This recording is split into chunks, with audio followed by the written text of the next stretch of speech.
Et on se retrouve donc pour cette revue de presse de l'économie.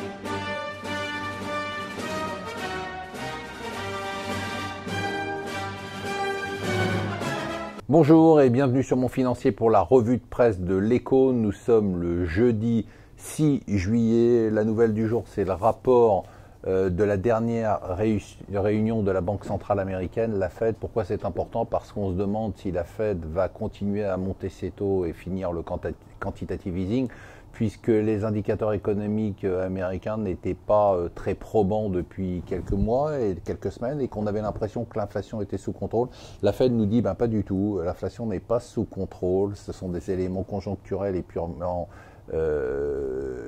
accidentelles qui font que l'inflation ne progresse pas. Elle va progresser et donc on va continuer notre politique parce que l'économie américaine va être en surchauffe. Donc des affirmations qui sont quand même très fortes, qui n'ont eu absolument aucun impact sur le marché.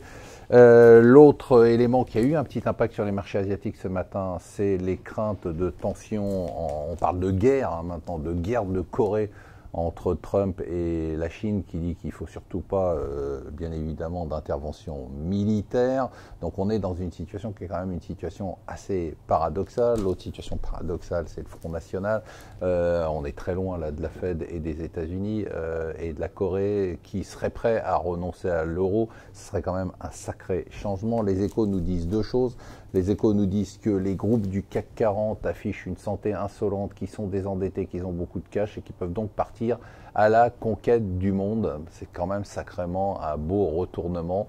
Et l'autre élément principal pour les Échos, c'est l'immobilier. L'immobilier avec un nombre de ventes record dans l'ancien sur les 12 mois qui viennent de passer. L'immobilier qui reste la folie et la passion des Français. Des Français, nous disent Challenge, qui vont aussi vivre au Canada, et Challenge nous dit allez-y, vous verrez, c'est très sympa, je vais commencer à étudier la question. Voilà, je vous souhaite une excellente journée.